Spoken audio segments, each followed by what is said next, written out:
Morning arrived in Flaxborough with its usual sense of mild, dutiful purpose. The sky held the faintly washed colours of a postcard long kept in a drawer, and the air carried that soft, undecided coolness that encouraged people to complete errands without haste. In the station yard, a milk lorry hummed politely as it reversed, and a pair of pigeons crossed its path with the air of commuters certain of right-of-way. The town, as it often did, offered no hint that anything unusual might intrude upon its well-managed rhythm. Mrs. Frensham, who prided herself on detecting the slightest disruption to normal life, noticed the crack first. She had stepped onto her front path to check whether the baker's van had left her usual loaf, and instead found a postcard tucked beneath the mat. The picture showed Edinburgh Castle under a soft dusk glow. The handwriting, she later insisted, was unmistakably that of her neighbour, Mr. Lionel Kedge. Yet something in the spacing of the lines made her pause, as though the writer's hand had been guided by a faint hesitation of purpose. She read the card twice. Kedge claimed to have arrived in Edinburgh in good spirits and described with characteristic restraint the pleasing orderliness of his modest hotel. He declared his intention to visit a small antiquarian bookshop recommended by a fellow passenger. The message ended with a hope that the weather in Flaxborough was tolerably fair. Mrs. Frensham found the phrasing entirely consistent with the man's timid enthusiasms. What she found inconsistent was the date. The postmark, smudged but undeniable, was from 2 days earlier. According to the modest itinerary she had observed him carrying, he should have reached his hotel on that same date. Mrs. Frensham hesitated for no more than a minute before deciding that the matter required official notice. Policing, she believed, was aided by early intervention. She wrapped the postcard in a clean handkerchief, placed it in her handbag beside a packet of barley sweets, and marched to the police station with the air of someone fulfilling a civic duty that others might overlook. At the front desk, Constable Malice listened with careful politeness. Tall, mild, and inclined toward tidy handwriting himself, he regarded the postcard as though it were a delicate specimen. Mrs. Frensham recounted every detail she could recall about Kedge's departure. The modest brown suitcase, the pair of tightly folded shirts, the thermos she suspected to contain weak tea. When she reached the part about the bookshop, her voice lowered slightly, as if antiquarian interests marked a boundary between the merely eccentric and the truly concerning. Malice thanked her and promised that an appropriate note would be made. After she departed, he carried the postcard into Inspector Purbright's office with the careful tread of someone delivering evidence of uncertain significance. Purbright, seated behind a modest pile of reports, looked up with the faint, welcoming curiosity of a man accustomed to minor puzzles offered at odd times of the morning. "The message is ordinary enough," Malice said, placing the card on the desk. "But Mrs. Frensham thinks the date is peculiar." Purbright examined the handwriting with a patience that suggested he expected it to reveal no more than it wished. "Mr. Kedge?" he murmured, searching his memory. "Quiet man.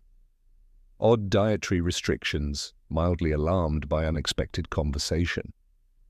"That's the one, sir." Purbright turned the card over, inspecting the castle view. He noted the angle of the handwriting, upright, careful, almost schoolboyish. Something in the formation of the G's, however, carried an unfamiliar flourish, slight but present. He laid the card down again. "Has his hotel in Edinburgh confirmed his arrival?" "Not yet. Mrs. Frensham only just brought it in." Purbright nodded. He looked up at the ceiling as if listening to the slow movement of the morning. "Let's telephone them, Malice. Best to confirm he reached his room safely."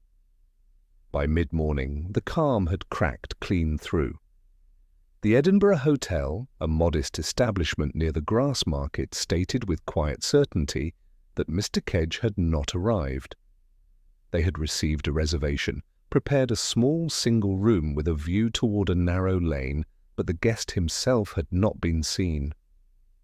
A polite note had been added. They had assumed he had changed his plans without notifying them, as travellers sometimes did. Purbright thanked the receptionist with his characteristic warmth, then replaced the receiver gently as though the phone itself might be unsettled by the news.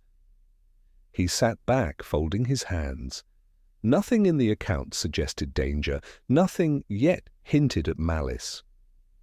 But the postcard had been written by someone, and that someone had taken the trouble to sound very much like Mr. Lionel Kedge.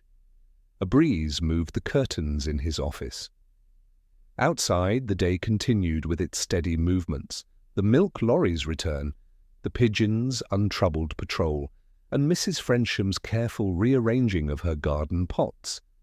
None of them knew what to make of a postcard from a man who had not reached his hotel.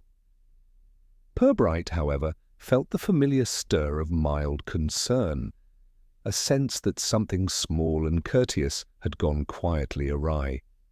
He rose, collected the postcard, and reached for his coat. "Mally," he said, "let's make a few discreet inquiries, and perhaps telephone Edinburgh once more.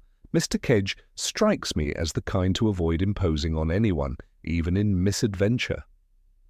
As the inspector stepped into the cool daylight, the town bent around him with its usual gentleness.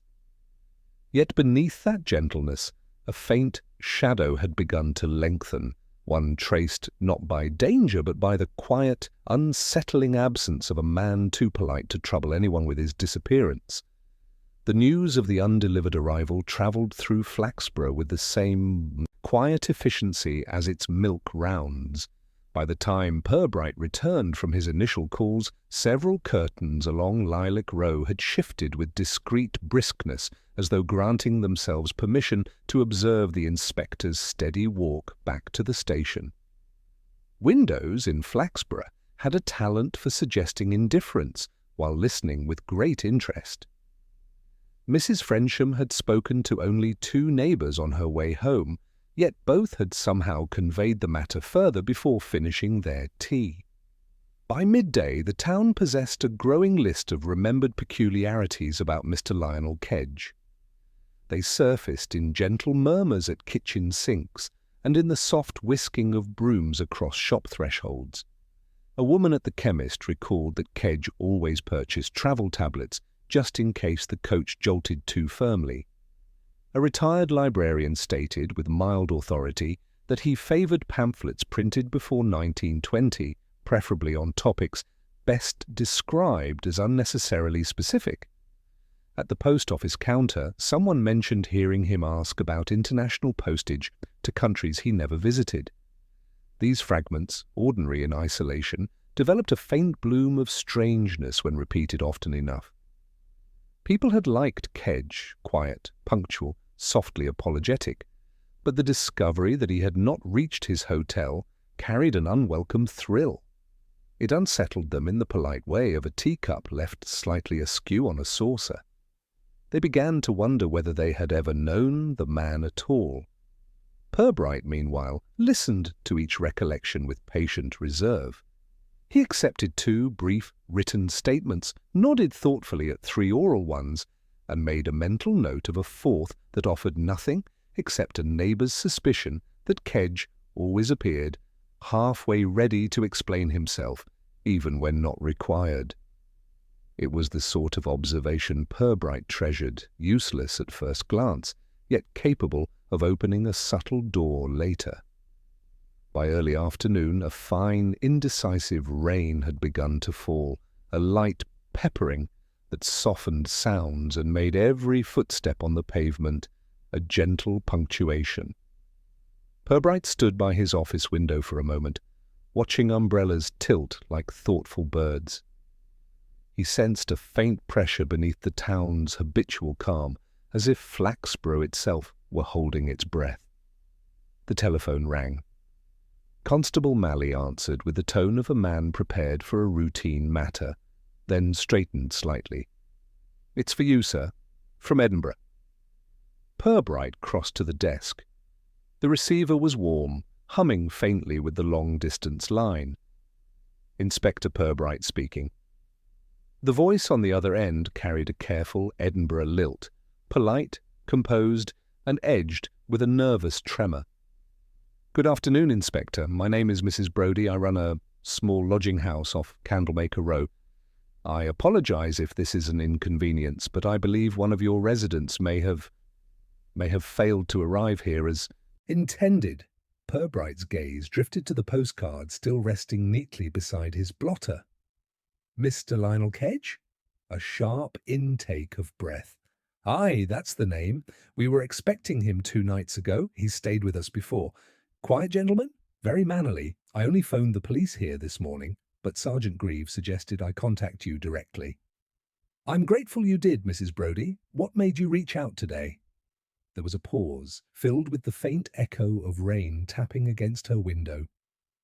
"It's not just that he didn't arrive. Another guest, Mr. Elcott he calls himself, asked after Mr. Kedge last night. Said he'd met him once in a bookshop and hoped to see him again. But when I said Mr. Kedge had not checked in, Mr. Elcott seemed, well, a wee bit too interested. He pressed me about whether any message had been left." Purbright listened to the spaces between her words as much as the words themselves.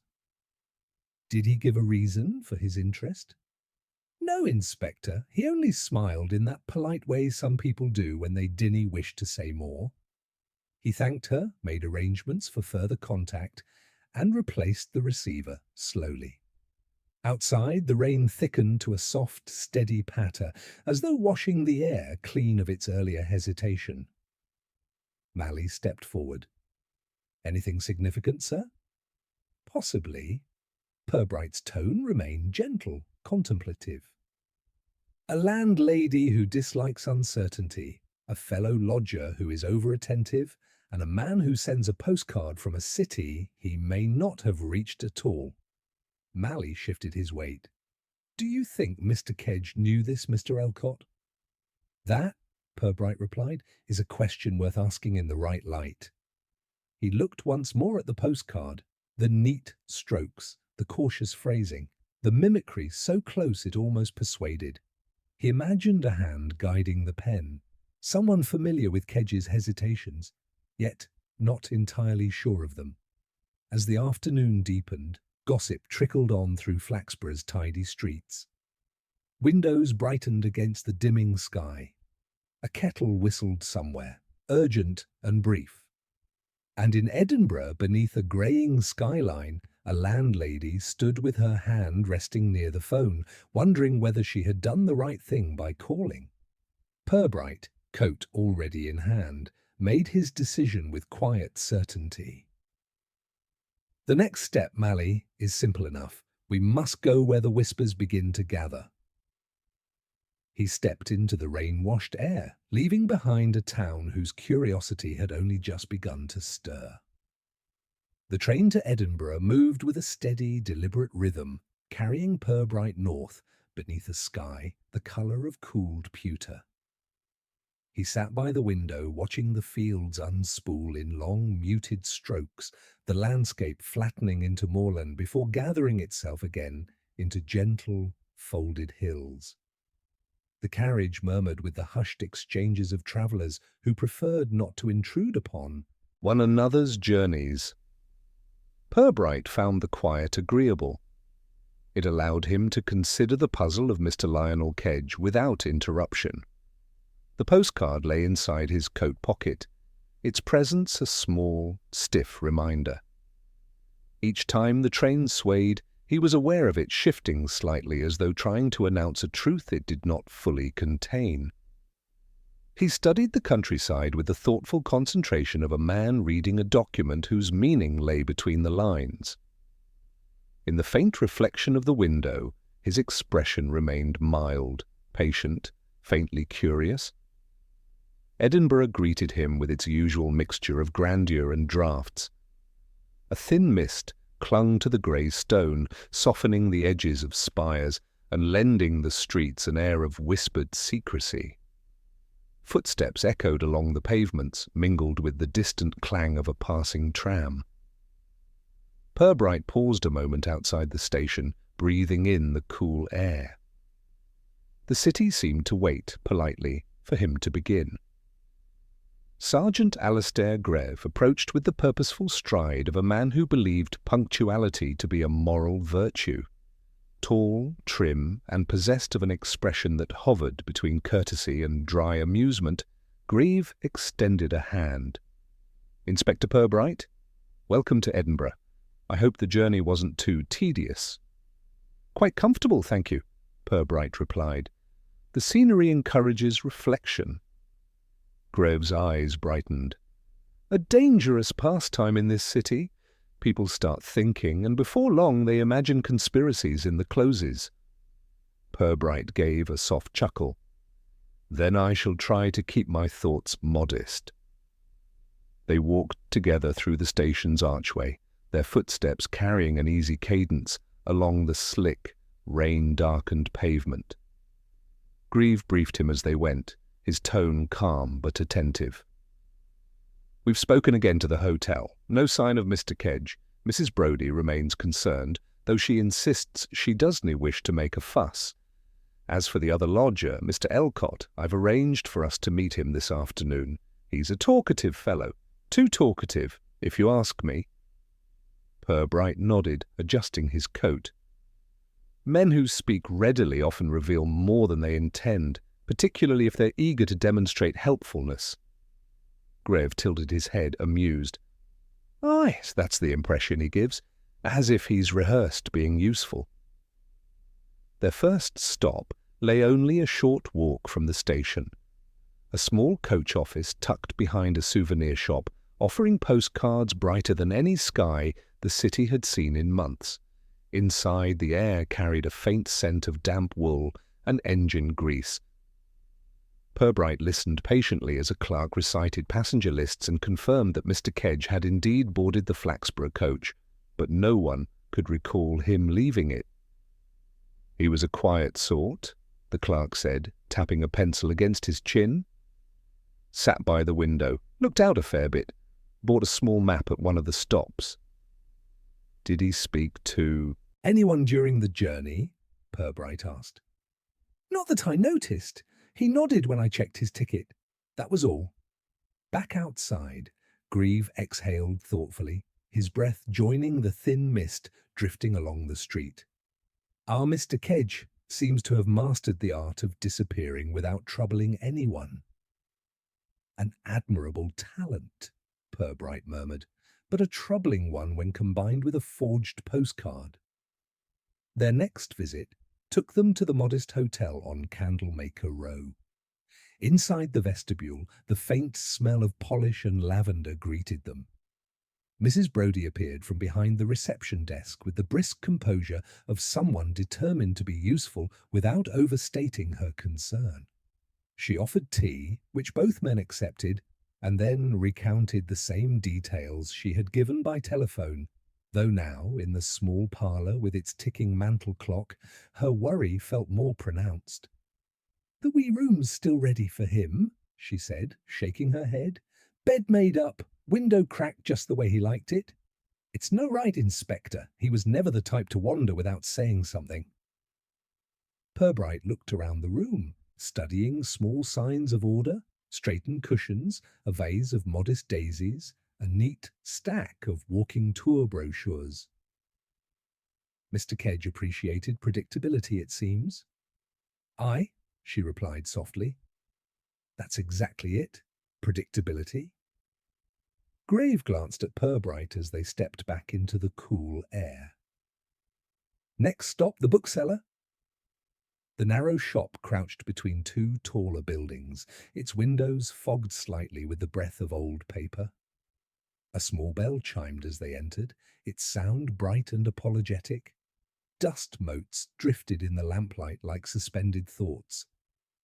Behind the counter stood a thin man with spectacles perched so close to the tip of his nose that they seemed in danger of slipping entirely. "Good afternoon," the man said, voice gentle, almost tremulous. "You're the officers asking about Mr. Kedge?" Purbright inclined his head. "We understand he visited your shop on a previous trip." "He did indeed, a courteous gentleman, interested in a rather obscure volume, Edinburgh's Vanished Courts and Closes. I told him it was long out of print, but he seemed quite taken with the idea of finding it. When he returned last week, he asked again. I regret I still did not have it." Purbright noticed the man's fingers fidgeting with the corner of a receipt. Did he say why the book interested him? The bookseller hesitated. He mentioned liking places that no longer exist, said they held a sort of quiet honesty. He paused. It struck me as a lonely remark. Greve shifted, exchanging a glance with Purbright. Outside, a gust of wind rattled the door, carrying with it the faint toll of a distant bell. "Did he seem anxious?" Purbright asked. "No. Thoughtful. But there was someone else in the shop that morning. A man who seemed to listen whenever Mr. Kedge spoke." "Mr. Elcott?" Greve prompted. The bookseller nodded slowly. Yes, that was the name he gave. Purbright let the silence settle, feeling the city's quiet weight press gently around them. The postcard in his pocket felt heavier now, as though absorbing each new detail. When they stepped back onto the street, Edinburgh stretched ahead in muted greys and softened edges. Purbright walked beside Greve, thoughtful, composed, but carrying a deepening curiosity. "The picture grows," he said quietly, "but not yet its frame." And the mist, as though agreeing, drifted in closer around them. The mist lingered as Purbright and Greve made their way back toward the grass market, drifting in thin, silvery ribbons along the cobbles. Edinburgh at that hour seemed to fold its many voices into a single, low murmur carried on the damp air. A newspaper seller stood beneath an awning, tapping the day's edition into neat stacks. As the detectives passed, the man lifted a copy with a knowing smile. "Another visitor gone astray, is it? Happens more than folk admit. Cities full of corners that swallow the absent-minded." Greve offered a polite nod, but Purbright paused a moment, listening to the cadence of the man's certainty. It echoed something he had heard in the coach office, and again at the hotel. A calm, familiar belief that simple explanations were the most acceptable kind. People, he reflected, liked tidy answers. They placed them like ornaments on a mantelpiece, comforting, predictable, and never to be dusted too vigorously. By the time they reached the local station, several such explanations had already collected like well-behaved guests at a reception. A constable handed Greve a short stack of notes left by concerned citizens with opinions to share. Purbright read through them quietly, the soft rustling of paper filling the small office. One suggested that Mr. Kedge had merely taken a turn up Arthur's seat and found it so peaceful he forgot to return. Another claimed the man had probably wandered into a scenic pub and become engaged in earnest conversation about local history. A third offered the comforting theory that he had simply chosen solitude for a few days, as thoughtful men sometimes do when city life presses too insistently. Greve exhaled, half amused. Edinburgh prefers to believe its mysteries come from maps, hills, and fresh air. A gracious city, Purbright murmured, to offer such hospitality to uncertainty. More arrived by post. The afternoon mail included 2 letters addressed to the station, both from readers responding to a brief notice in the morning paper. The first, written in an ornate hand, insisted that Mr. Kedge had likely retreated into scholarly contemplation and urged the police not to disturb him prematurely. The second chided the authorities for worrying at all, concluding, that a man of quiet habits must not be expected to declare every walk he intends to take. Purbright folded the letters neatly and set them aside. None bore malice, all bore confidence. Yet the confidence felt strangely uniform, as though the city had agreed upon a single story and repeated it with gentle insistence. As they stepped out into the courtyard once more, a faint bell tolled from somewhere up on the high street. The sound drifted down the slope, softening as it touched the damp air. Purbright halted to listen, the breeze lifting the edges of his coat. "Do these disappearances happen often?" he asked. Greve shook his head. "Not really. Folk lose track of a cousin now and then, but visitors generally stay where they say they will. Still, the city does encourage imagination. People love to believe a traveller has simply found some quiet nook and decided to stay there." Purbright watched the mist coil along the gutters like a creature seeking a warm corner. "A pleasant explanation," he said softly, though perhaps a little too eager to be believed. They resumed walking, their footsteps echoing along the flagstones. As they passed a row of narrow closes, a woman sweeping her doorstep looked up and offered a confident wave. "Looking for that missing gentleman, are you? Don't fash yourselves. He's probably admiring the view from Calton Hill. Happens every season. Folk get enchanted and forget their beds." Greve thanked her, and they moved on. Purbright did not contradict her. He seldom contradicted certainty delivered with such civic pride. But he carried the comment with him like a pebble placed deliberately into a pocket, small, hard, and quietly significant. Near the end of the street, a sudden gust of wind lifted the faint scent of coal smoke. Purbright slowed, considering the day's accumulation of comfortable theories, each one tidy, each one reassuring. Yet none accounted for a forged postcard written in a hand almost like Lionel Kedge's own. They reached a small overlook where the city opened beneath them in a stretch of rooftops and winding lanes. Greve leaned on the railing, hands in his pockets. "You're unconvinced," he said, not as a challenge, but as fact. Purbright regarded the distant spires through the thinning mist. "I'm attentive," he replied gently. "Tidy explanations arrive too quickly. They gather like well-behaved schoolboys. One must ask, who called the roll?" A faint smile crept across Greve's face. "You think someone's guiding the story?" "I think," Purbright said, adjusting his gloves, "that stories rarely arrange themselves so politely." A distant tram rattled up the slope, bells chiming. The mist curled, lifted, and settled again. And Purbright, standing quietly at the railing, let the city's confident theories drift past him like soft smoke, pleasant, plausible, and entirely unconvincing.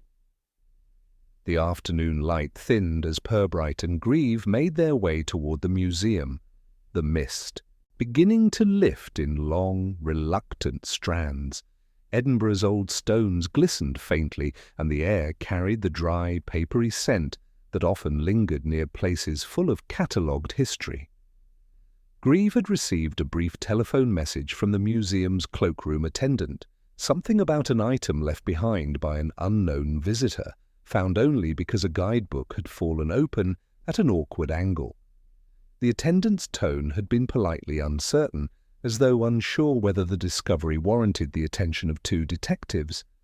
Inside, the museum felt cool and faintly echoing, as if every footstep had to negotiate with centuries before deciding where to land. Purbright moved through the hall with thoughtful quietness, pausing once to observe a glass case of early maps. The faint scratchings of quills, long faded, seemed to gather in the air like whispered intentions. He imagined Lionel Kedge tracing such lines with careful fascination. The cloakroom was tucked beyond a narrow archway. Behind the counter stood a young man with a neatly knotted tie and the air of someone determined to do his duties thoroughly, even if the duties themselves offered little scope for drama. He produced the guidebook, a cheaply printed volume with a slightly warped spine, and placed it on the counter as though handling a fragile artifact. "It was wedged between 2 coats, sir," he explained to Grave. "One of the pockets must have pressed against it. When I lifted the coats, the book fell open. This was inside." He slid forward a single folded sheet. Purbright unfolded it with gentle care. The paper was thin, torn from a lined notebook. Ink pooled slightly at the loops, suggesting a hesitant hand or an inexpensive pen. Across the top, in a small, orderly script, someone had written, "Personal Notes, Edinburgh Visit." Beneath it followed several lines, neat but oddly constrained, as if the writer were trying to imitate tidiness rather than practicing it naturally. Purbright read the first line aloud silently, letting the rhythm settle in his mind. "One must remember not to appear moved by unfamiliar surroundings, as such displays can unsettle fellow travellers." A curious sentiment, overly mannered, almost fussy in its effort to sound cautious. Another entry followed. "Avoid drawing attention. Politeness is best conducted from the edges of rooms." Greve leaned closer. "Is that Kedge's writing?" Purbright shook his head. "No, not the hand that wrote the postcard. The strokes lack confidence. They try too hard to appear measured." He traced a finger gently beneath the final line. "Bookseller cordial. Promised to look again for the Vanished Closes volume. Must not impose. Must not be observed leaving." Greve frowned. "That doesn't sound like an ordinary tourist's note." "No," Purbright murmured. "It sounds like someone performing Mr. Kedge's anxieties, not experiencing them." He folded the paper again, carefully, and placed it back on the counter. "Who brought this cloakroom ticket?" he asked. The attendant shook his head. "That's just it, sir. No one claimed it. We found the ticket pinned under the book itself. Might have slipped from a pocket." Purbright held the guidebook by its edges. It bore the creases of hasty handling, pages bent not by reading, but by impatience. He opened it at random. A street map of the old town stared back at him, dotted with small icons marking "Historic Interest" in cheerful, boxed letters. Purbright breathed in the faint smell of cheap ink and damp sleeve lining. "May I keep this for now?" he asked. "Of course, sir. Just sign the register." Purbright did so, the pen gliding effortlessly across the page, a stark contrast to the clumsy mimicry of Kedge's supposed notes. As they stepped back into the open hall, a distant school group passed by, their soft chatter echoing lightly beneath the vaulted ceiling. Their voices faded as quickly as they had appeared, leaving behind a hush filled with possibility. Greve tilted his head. If the writer meant to imitate Kedge, why leave the note here? And how did they know he visited this museum at all? "People observe those they intend to follow," Purbright replied. "Or they imagine a pattern that suits their needs. Either way, this fragment tells us someone wished to place Mr. Kedge in certain corners of Edinburgh, even if he never stood there." They moved toward the exit, their footsteps blending with the faint hum of distant ducts.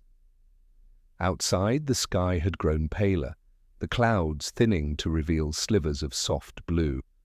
A gentle breeze stirred the flags atop nearby buildings, producing a faint, cloth-like snapping that came and went with the rhythm of the street.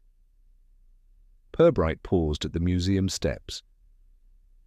"The phrasing troubles me. It tries to echo Kedge's modesty, but the pitch is slightly off, as though the writer admired him from a distance and attempted to borrow his voice." "You think someone knew him personally?" Greve asked. "Perhaps. Or someone studied him with a certain wistfulness." They walked along the pavement, the city rising around them in a harmony of chimneys and sloping roofs. Purbright kept the folded diary fragment in his inner pocket. A new weight, distinct from the postcard's stiff certainty. One false hand attempting to mirror another, one imitation mild, the other cautious, neither quite convincing. A cyclist passed them, tires hissing through a small puddle. Somewhere up the hill a dog barked, the sound echoing briefly between stone walls. Purbright slowed, allowing the city's sounds to settle into place, as if each one might carry a stray clue. "Someone," he said quietly, "is shaping the narrative of Lionel Kedge's movements, not with bold strokes, but with small, nervous touches." Grieve nodded, absorbing the thought. "The question is whether they're anxious to hide him, or to be near him." Purbright's gaze drifted toward the narrow lanes where the mist still clung in thin ribbons. He felt, faintly but distinctly, that the story of Lionel Kedge had begun long before the man vanished, and that its architect, cautious yet determined, was guiding events from just out of sight. "The thread," he murmured, almost to himself, "is rarely where one expects it." And as the wind stirred the corners of his coat, he felt the faint pull of that thread tightening, drawing them further into a pattern only beginning to reveal itself. A faint drizzle began to fall as Purbright and Grieve walked back toward the quieter slope of Candlemaker Row, the kind of rain that settled gently on coats without announcing itself. Edinburgh's afternoon moved into that muted hour when shop lights flickered on one by one, giving the cobbles a softened gleam. The city exhaled in long, cool breaths, the sort that seemed to carry old stories between its closes. Purbright's thoughts drifted to the diary fragment resting in his pocket. Its language lingered in his mind, not merely imitative, but yearning, as though the writer wished to inhabit Kedge's particular hush. He felt the weight of it with every step, like a faint pulse guiding him deeper into the city's subtler corners. They reached the bookseller's shop again, its windows glowing faintly against the damp grey outside. The bell chimed as they entered, softer this time, as if recognizing familiar visitors. The bookseller looked up from arranging a small stack of pamphlets, and a shy brightness crossed his features. "Oh, Inspector Sergeant, I didn't expect you back so soon. Is there news?" His voice held the tentative hope of someone unused to being consulted twice in the same week. "Not news," Purbright replied gently, "but clarification." He placed the guidebook on the counter, watching the bookseller's eyes widen slightly. "Have you seen this before?" The man adjusted his spectacles. "It's one of the cheaper ones. They print thousands. I keep a few copies near the till for tourists, but I don't recall giving one to Mr. Kedge." "Could someone have been watching him?" Grieve asked. The bookseller hesitated, fingers lightly tracing a crease in the counter's varnish.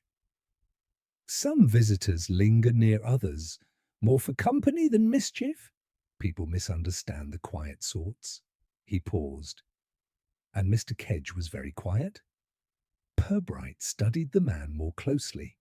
He noticed the faint shine of polish on his shoes, the careful tuck of his shirt collar, the dust smudges that betrayed habitual tidying. Lonely people often revealed themselves through order, small rituals performed in place of companionship. "You knew him better than most here," Purbright said softly. The bookseller blinked. "I wouldn't say that. He visited 3 times, twice last year, once this week. But he listened. Most customers talk only to hear themselves. And you appreciated being heard." The man's cheeks coloured slightly. He gave a small, apologetic shrug. He wasn't like the others. He asked about books no one notices. He remembered things I said. It's a rare courtesy. Purbright nodded, letting the silence settle. Behind him, a floorboard creaked as the building shifted in the damp. The bookseller glanced toward the shop's darker corner, where a stack of unsorted volumes leaned precariously. "There was a man here the morning Mr. Kedge last came in," he murmured. "The same one as before, the one listening closely?" "Mr. Elcott." He asked unusual questions, not rude, but intrusive. He asked what books Mr. Kedge looked at, whether he seemed pensive, whether he paused at any particular shelf. Purbright felt a faint tightening in his chest, the sensation of a thread drawing straighter. Did Mr. Kedge seem aware of the attention? The bookseller shook his head.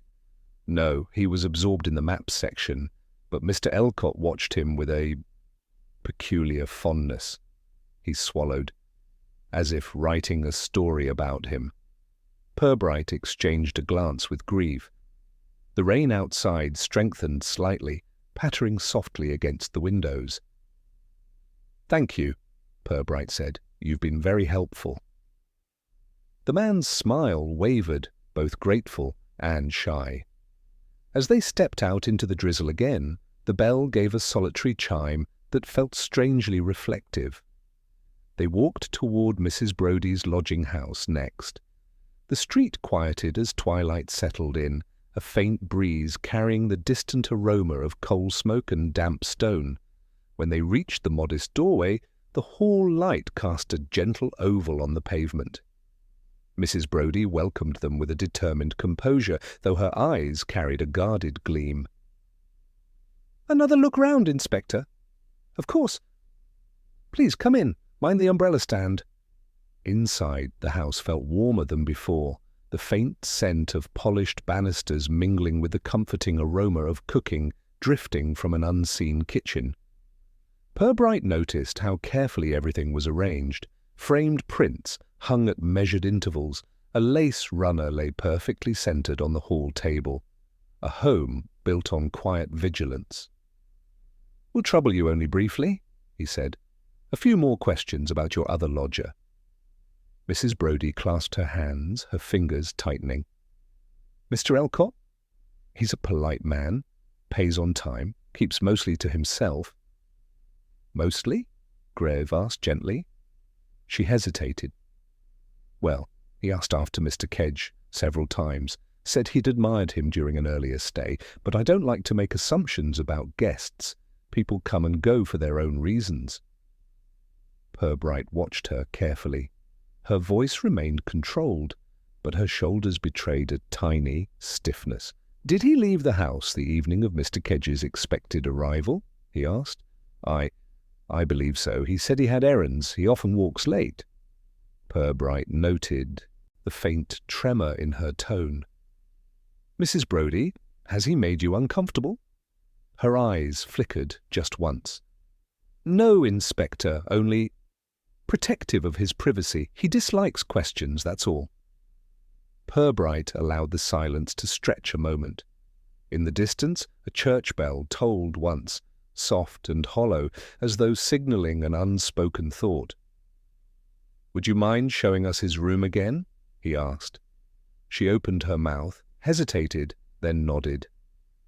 "If you think it helps." They climbed the narrow staircase. The boards sighed beneath their weight. The upper corridor felt cooler, the air edged with the faint smell of old paper. Mrs. Brodie paused outside a door, knocked once, almost ceremonially, then opened it. The room was neat, though not naturally so. Objects placed deliberately, books stacked with unnecessary precision, a travel case aligned perfectly with the wardrobe, papers arranged in a pattern meant to look casual, but failing. Purbright moved slowly, eyes tracing the small details. A map of Edinburgh folded on the desk, a notebook with impressions pressed faintly into its cover, a pair of spectacles sitting unused beside a neatly capped pen. Grieve examined a shelf. "He's fond of local history," he murmured, lifting a thin volume. Purbright stepped to the desk, fingers brushing the map's edge. One circle marked a narrow close near the bookseller's shop. Another hovered near the museum. A third, faintly erased, lingered near Calton Hill. all places where Kedge might have gone, or where someone wished Kedge to appear to have gone. He folded the map carefully. "Mrs. Brodie," he said gently, "your lodger is not merely private, he is deliberate." She looked down, voice softening. "I've thought that too, but I didn't wish to accuse him of being odd." "Oddness," Purbright said kindly, "is not a crime." But he felt, unmistakably, that Mr. Elcott's oddness had shaped a great deal of the story thus far. As they stepped back into the corridor, the house creaked around them with the faint, uneasy sigh of old timber. Outside, dusk gathered in blue-grey folds across the rooftops, and Purbright, descending the stairs with measured calm, sensed that Edinburgh was beginning to reveal itself, not through its grandeur, but through the small human shadows cast in its quieter corners. Evening settled over the city in a slow, deliberate hush. The drizzle had stopped, though the pavement still carried a faint sheen, reflecting the amber glow of the street lamps in thin, wavering strokes. Purbright and Greve stepped out from Mrs. Brodie's doorway just as a church bell chimed the hour, soft, almost contemplative, as if the city were marking a subtle turn rather than announcing the time. They walked toward the station in companionable silence. The air held that expectant stillness particular to Edinburgh's narrow streets, where the sound of each footstep lingered half a moment longer than expected. Purbright found the rhythm soothing, though underneath it he felt the faint stir of unease. The sense of being watched not by eyes, but by intentions drifting just beyond reach. A constable met them at the station door. "Sergeant, letter for you. Just arrived by hand. No return address." Greve accepted the envelope. The paper crackled faintly between his fingers, its surface slightly damp from the mist outside. He broke the seal with a small, decisive motion, unfolded the single sheet, and read silently. His brow tightened. "Another theory," he said dryly, "from an anonymous admirer." Purbright accepted the letter. The handwriting stopped him at once, not identical to the diary fragment, but unmistakably related, like two voices coached by the same tutor. Round strokes, careful spacing, and a certain strained politeness that tried to sound effortless. He read the first line. "You need not trouble yourselves about Mr. Lionel Kedge. He is safe and content. He has left the city in the agreeable company of a lady." He continued. They were seen boarding a coach together near the meadows, speaking quietly and smiling. A man such as he deserves companionship. It would be unkind to disturb him. Purbright let the paper fall slightly, just enough for the faint draught from the window to lift its edge. He heard rainwater dripping from the gutter outside, each drop a soft punctuation mark in the evening hush. Greve leaned closer. "None of which aligns with anything we've learned." "Nor with Mr. Kedge," Purbright murmured. "He would not leave without informing someone, and certainly not in the company of a woman he had just met. He is not impulsive." "And the writing?" Greve asked. Purbright traced a finger along the page. "A cousin to our diary fragment, same attempt at orderly restraint, same effort to mimic anxiety without feeling it." Greve exhaled. "Whoever wrote this wants us looking the wrong way." "Or," Purbright said softly, "wants to shape the story before we shape it ourselves." He folded the letter neatly and slipped it into his pocket beside the diary fragment and the postcard. 3 pieces of a tale authored by 2 hands, perhaps 1.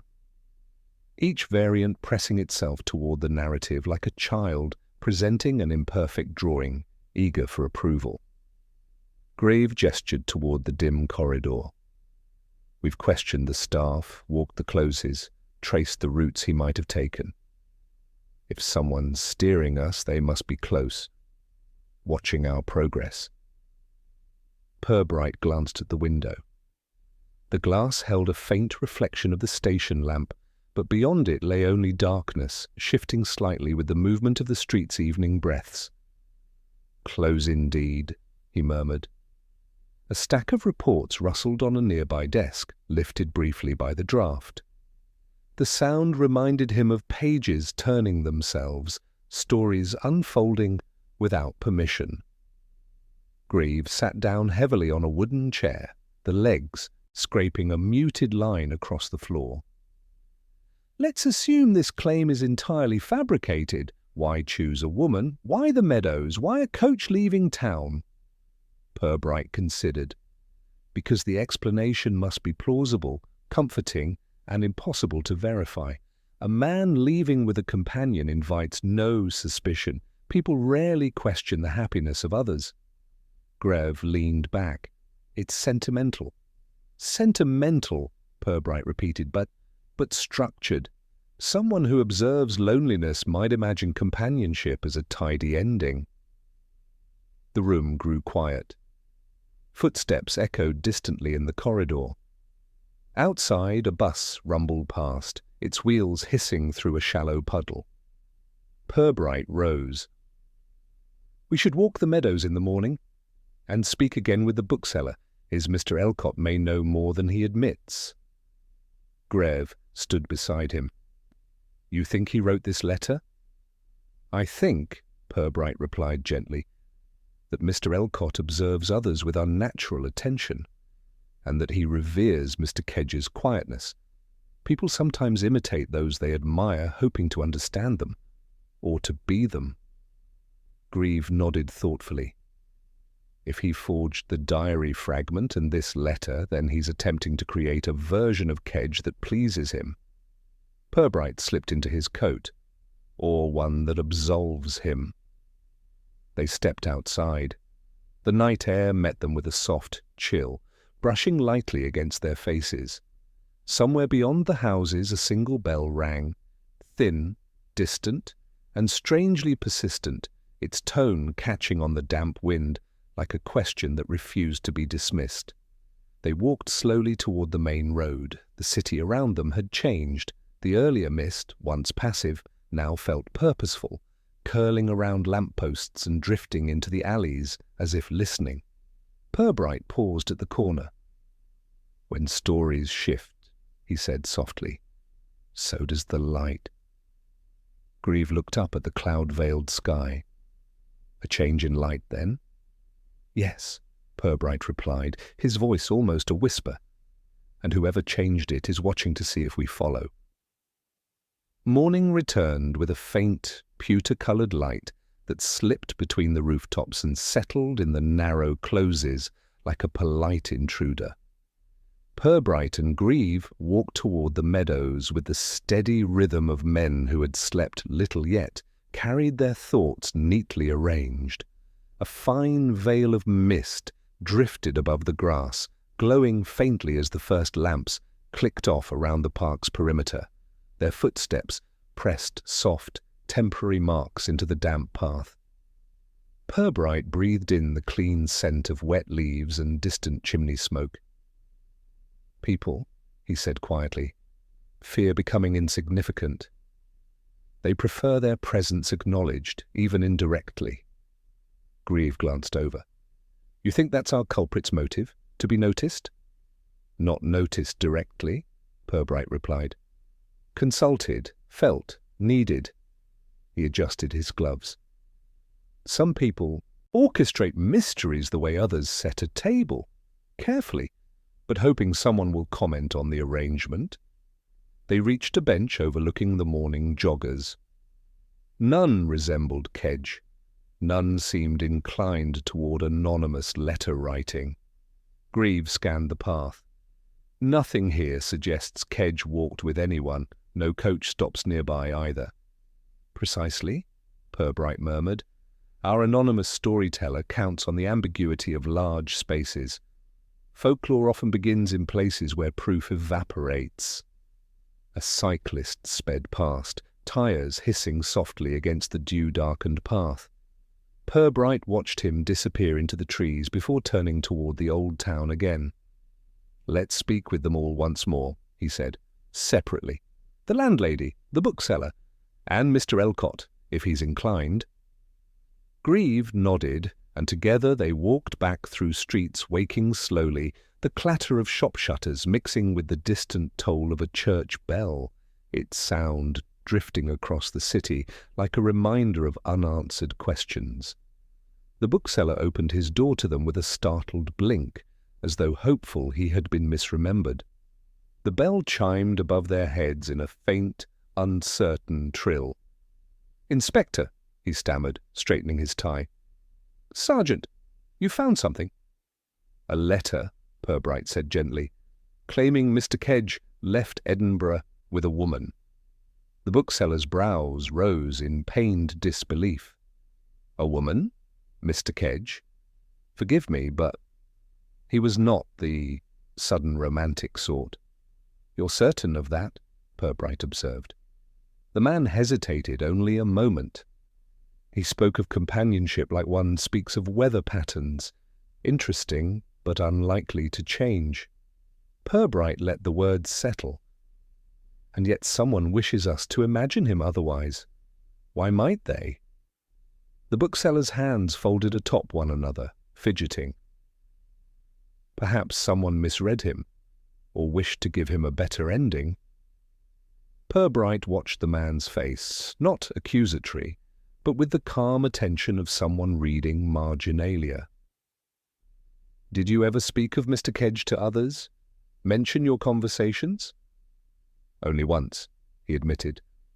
"To Mr. Elcott when he asked how well I knew him.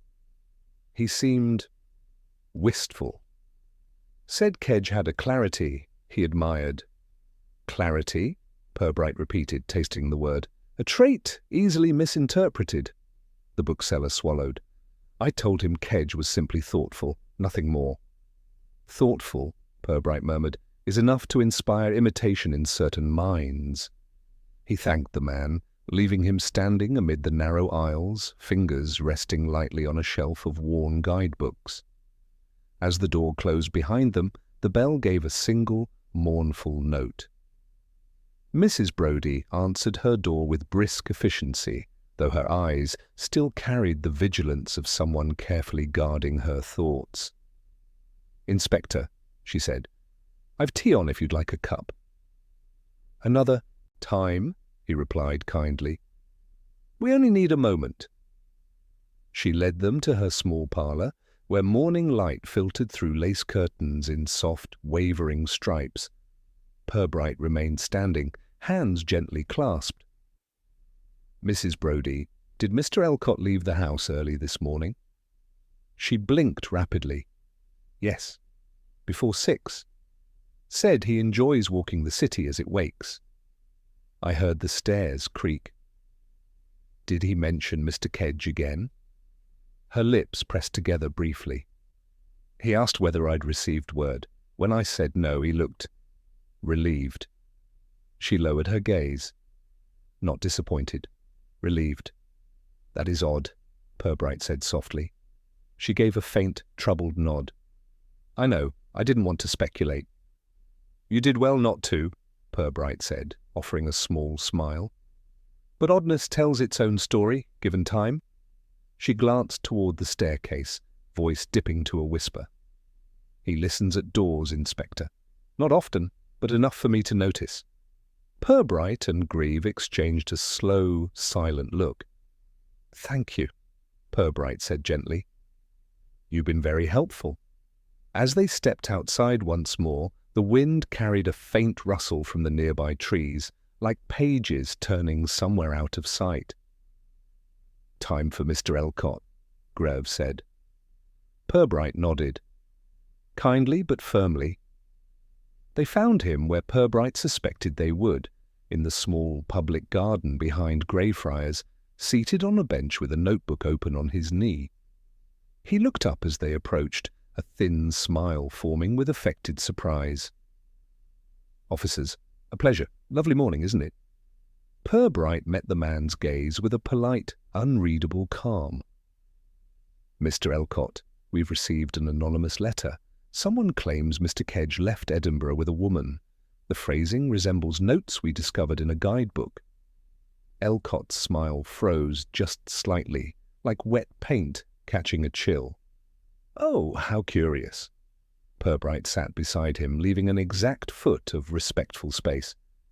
Curiosity is the right word. Tell me, how well did you know Mr. Kedge?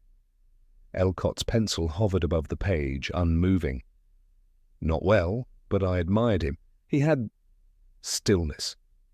Stillness, Purbright murmured, can be a fragile quality, easily misunderstood. Elcott's jaw tightened. Some people squander such qualities, drift into obscurity. And some, Purbright said gently, try to preserve them. Elcott's eyes flickered. I don't know what you mean. Purbright folded his hands. Stories help us feel close to those we fear losing, even stories we craft ourselves. A faint tremor moved through Elcott's shoulders. Grieve watched him with careful stillness. Purbright rose. We'll speak again soon. As they left him, the wind carried the scratch of pencil against paper, then silence, abrupt and brittle. Grieve exhaled. He's slipping. No, Purbright said softly. He's revealing. Order unravels when its architect feels observed. The light brightened faintly, casting longer shadows across the garden path. Purbright walked on, sensing the story tightening around them, its oddities no longer scattered, but aligning with quiet, unmistakable purpose.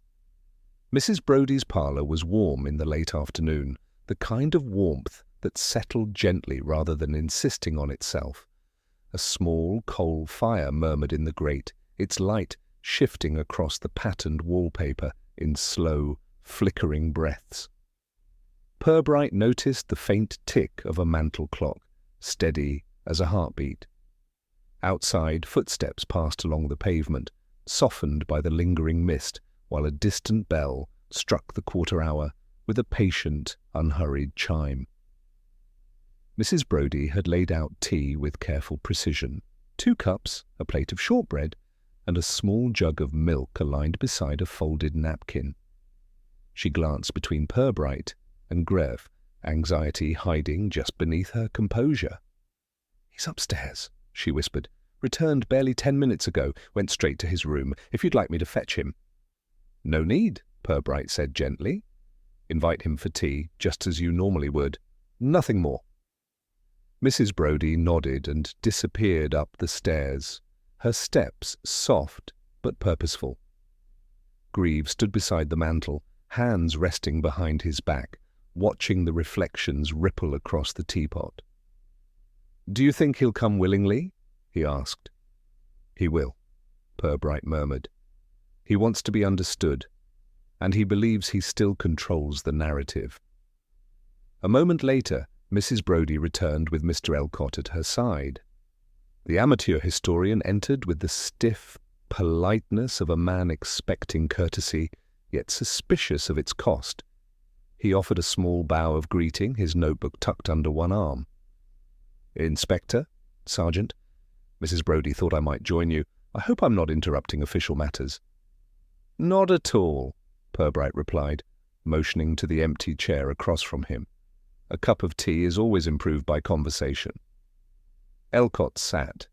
His hands, though clasped calmly on his knee, betrayed a slight tremor in the fingertips.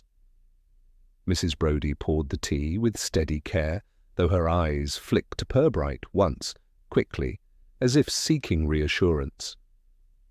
Purbright waited until everyone had settled, then lifted his cup, inhaling the faint curl of steam. Mr. Elcott, he began, his tone mild, you have a gift for observation. Elcott blinked. Observation? I suppose I take an interest in the details of places, in people too. As any historian should, Purbright said with quiet approval. And I imagine a man who observes so keenly finds it difficult when others overlook someone deserving of attention. Elcott shifted slightly, the muscles in his jaw tightening. I'm not sure I follow. Purbright placed his cup down with a soft click. Mr. Lionel Kedge. He fascinates you. Elcott opened his mouth, then closed it. Again, he intrigued me, yes, his manner, his stillness. A stillness you described to the bookseller, Purbright continued, and to Mrs. Brodie, a quality you admired. Elcott's fingers curled against his knee. He seemed genuine, modest, not clamouring for notice like most. Purbright nodded, acknowledging the sentiment. And yet he went unnoticed by fellow travellers, by hotel staff, even by his neighbours. That isn't fair, Elcott murmured. Some people don't present themselves loudly. No, Purbright said softly, but some hope that someone, somewhere, will notice the quiet figures, and when no one does, someone may invent a story to give them shape. Elcott's gaze sharpened. Invent. Inspector, Purbright held up a hand, not commanding, merely steady. When you first met Mr. Kedge, he was reading in the museum cafe. You sat at the next table. You watched him fold his napkin twice. You noted the slight tremor in his hand when he reached for his pen. You admired his restraint. Elcott swallowed. You make it sound intrusive. We all observe, Purbright said kindly. The question is what we do with what we see. Grieve stepped forward slightly, but Purbright's calm presence held the moment. You followed him, he continued. Not out of malice, but curiosity. Perhaps even affection. You saw the outline of a man whose quietness mirrored something in yourself. Elcott's breathing changed, shallower now, tinged with shame or defensiveness. You bought the same cheap guidebook he carried, Purbright went on, hoping to understand how he moved through the city. You wrote in it, attempted his tone, practiced his hesitations. Elcott shook his head sharply. No, that book, I found... You wrote the diary fragment, Purbright said gently. Your hand matches the loops.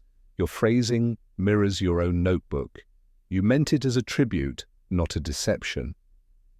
Mrs. Brodie gasped softly, covering her mouth. Elcott glanced between them all, and the room seemed to shrink around him. The crackle of the fire filled the silence, small sparks shifting like restless thoughts. I only wanted, he whispered, to record him properly, to give him definition. People like him disappear in crowds. Purbright leaned forward, his voice soft but unyielding. So you forged the postcard. You posted it before he was due to arrive, ensuring Mrs. Frensham would worry. You wrote the anonymous letter to Sergeant Grieve, imagining a companion for Mr. Kedge, a gentle lie meant to grant him warmth. Elcott looked stricken. I never meant harm. Truly, I thought, if people worried, they might notice him more. Isn't that strange? I wanted him seen. Purbright's expression softened. Loneliness often leads to odd mercies, but you shaped a disappearance around a man who simply did not arrive on schedule. You turned his quiet life into your story. Elcott's voice cracked. I thought he was lost. I thought he needed someone to speak for him. Even if that someone spoke with his voice? Grave asked quietly. The historian bowed his head. His hands trembled now, openly, the tremor spreading to his shoulders. He was the sort of man I wished I could be, he whispered. Steady, content, noticeable only to those who care to look closely. Purbright let the admission hang in the air, its sorrow and sincerity settling into the small room like dust illuminated by firelight. The tick of the mantel clock resumed its prominence, marking each passing second with a gentle inevitability. You must stop now, Purbright said softly. The story belongs to him, not to you. Elcott nodded weakly. Mrs. Brodie placed a tentative hand on his arm, not condoning but softening the moment. He isn't dead, Purbright added, only delayed. and you must let him return to his life without narratives woven around him." Tears slid down Elcott's cheeks, silent, unembellished. Purbright rose gently from his chair. "We'll sort the particulars, but understand this: admiration does not grant authorship." Elcott closed his eyes. The fire crackled once more, a small burst of embered light. Outside, the distant toll of a church bell drifted through the window, solemn yet strangely hopeful. And in that quiet parlour, the truth settled at last, soft as tea steam, but unmistakably clear. The following morning opened with a crisp clarity the city had been withholding for days. The mist had finally lifted, revealing rooftops rinsed clean by the night's rain and a sky pale as porcelain. Purbright stood just outside Mrs. Brodie's lodging house, breathing in the faint scent of wet stone and chimney soot. Grieve approached from the corner, tapping a folded telegram against his palm with restrained anticipation. "News, Inspector," he said. "From the rural station east of the city. A couple in a small cottage took in a visitor 3 nights ago, found him near the footpath by Duddingston Lock. Sprained ankle, mild shock, fit enough now." Purbright accepted the telegram, reading the concise lines with quiet relief. "They describe him perfectly," Grieve continued, "right down to the cautious way he thanked them for each meal." Purbright slipped the paper into his pocket. "Then Mr. Lionel Kedge has been safe all along, simply unable to send word." Grieve chuckled. The poor man assumed no one would have thought twice about him. "A common misjudgment among the modest," Purbright murmured. "Let's go to him." The journey to the cottage carried them past fields washed in soft morning light, crows hopping along stone walls, and the distant call of grazing sheep. When they reached the small whitewashed home, smoke curled from the chimney in a gentle ribbon. A woman with sensible boots and a weather-tested face opened the door before they knocked. "You're here for—" "The gentleman?" she asked, her voice kind but brisk. "He's up on his feet now, quite apologetic, mind you. Wouldn't take more than half a scone without trying to insist on payment." Inside, the cottage was warm and tidy. Mr. Lionel Kedge stood near the hearth, leaning lightly on a walking stick the couple had fashioned from a trimmed branch. He looked exactly as Purbright remembered, neat, understated, and faintly startled by any attention directed his way. "Inspector Purbright?" Kedge blinked, as though unsure he was not imagining him. "Good heavens! Has something occurred?" Purbright offered a gentle smile. "Quite a few things, Mr. Kedge, but nothing you need apologize for." Kedge's brow furrowed. "I slipped on a muddy incline. Foolish of me. This kind couple found me. They insisted I rest. I hadn't realized I'd become unaccounted for." Grieve stifled a laugh. "Half of Flaxborough and a fair slice of Edinburgh were trying to account for you, sir." Kedge flushed with mild dismay. "Dear me, I hadn't thought my absence would trouble anyone. People generally carry on without noticing me." Purbright studied him. The gentle bewilderment, the genuine modesty. "People notice, Mr. Kedge, even those who hardly knew you." Kedge tilted his head in confusion, and Purbright decided to spare him the more elaborate details until he was comfortably home. He simply said, "A man with great admiration for you got carried away. No harm intended." Kedge coloured further. "Admiration? For me?" "Stranger things have happened," Purbright replied kindly. "Now may we help you arrange your return?"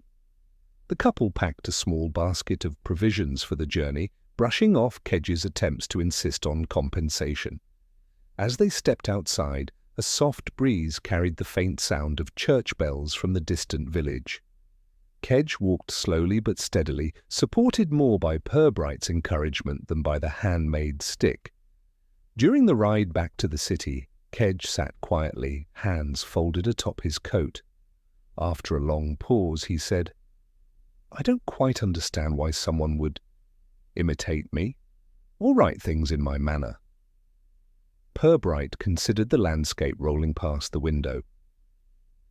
Some people find comfort in steady souls. You reminded someone of a gentler way of being. Kedge absorbed this, blinking rapidly.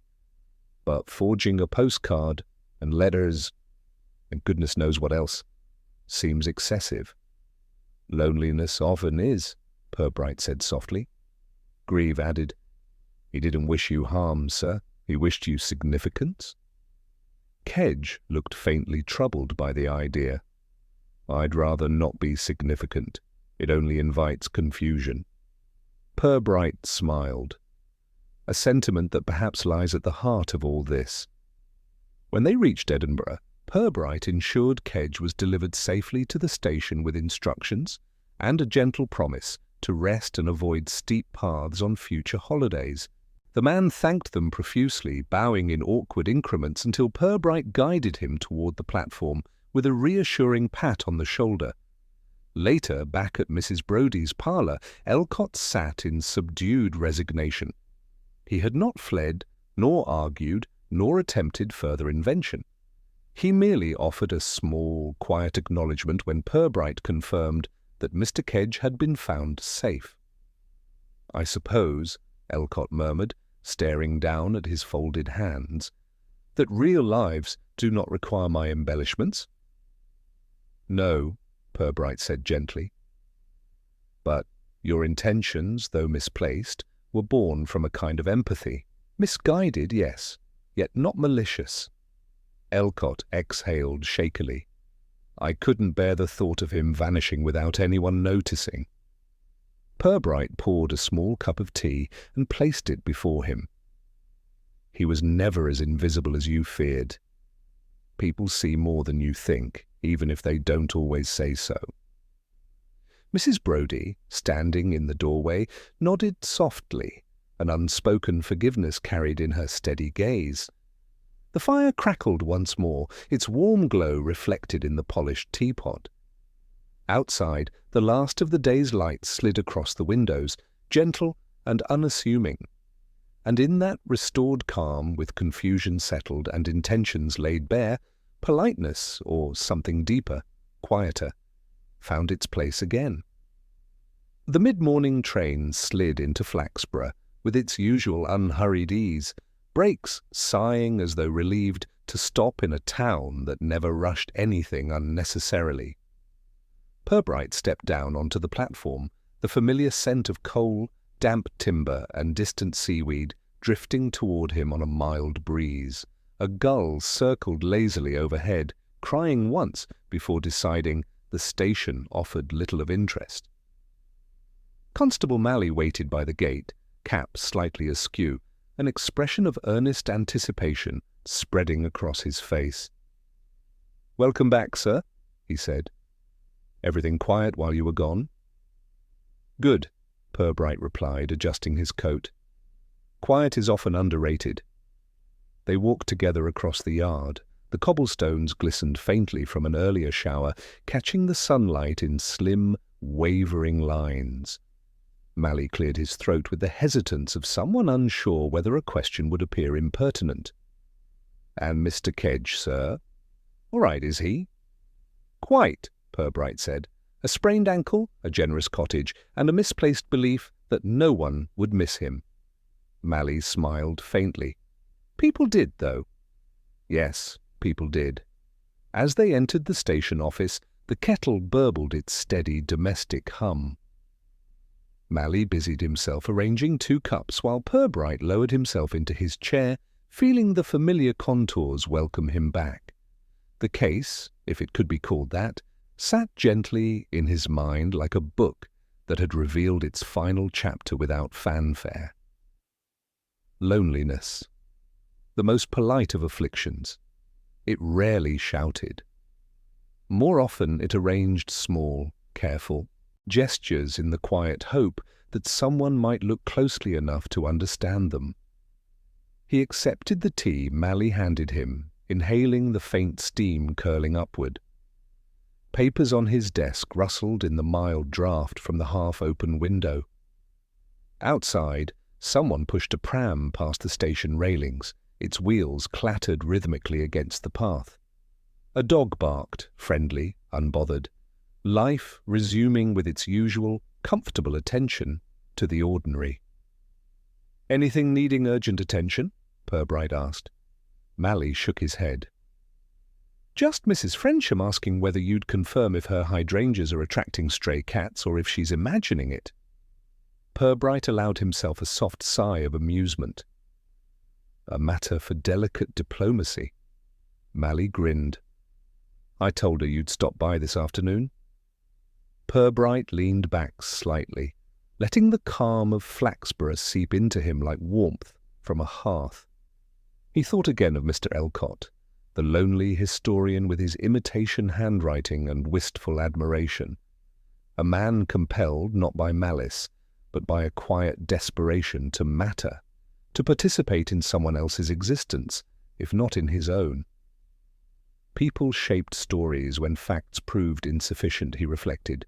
They added shadows to other people's lives in the hope of escaping their own. Some shadows were dangerous, others merely sad. Outside, the church bell chimed the hour, soft, deliberate, as though mindful of the town's preference for gentility over urgency. Purbright set his cup down and stood, stretching with the mild weariness of a traveller returning home. "I'll take a brief walk before attending to Mrs. Frensham," he said. Mally nodded. "Enjoy the peace, sir." Peace. Purbright stepped out into the sunlight, hands tucked into his coat pockets. The air held that familiar Flaxborough blend of mild optimism and faint resignation. Garden gates stood open. A bicycle leaned against a hedge. Curtains fluttered in half-open windows, releasing murmurs of quiet conversation within. He walked along Lilac Row, noting the return of small, everyday rituals, someone polishing a garden gnome, someone else debating hedge height with a neighbour, a child chalking uneven circles on the pavement. The simple tapestry of village life, woven from threads that seldom drew attention to themselves. When he reached Mrs. Frensham's house, she was already waiting at the gate, expression prim yet hopeful. "Inspector," she said, lowering her voice as though discussing state secrets, "I believe a tabby has taken an unhealthy interest in my hydrangeas." Purbright listened with perfect solemnity, nodding at the appropriate intervals. After offering a few practical suggestions, none of which involved alarming the cat, he left her visibly reassured, if not entirely satisfied. He continued his walk as the afternoon light shifted toward a softer hue, brushing the rooftops with gentle gold. Life in Flaxborough, he thought, would continue, much as it always had, quietly, politely, and with an unspoken fondness for its own peculiarities. And as he turned back toward the station, a small, knowing smile touched his lips. The world, he reflected, did not require grand mysteries to reveal its frailties. Sometimes a single man, overlooked by many and admired too intensely by one, could remind an entire town of something simple. Even the quietest souls are noticed.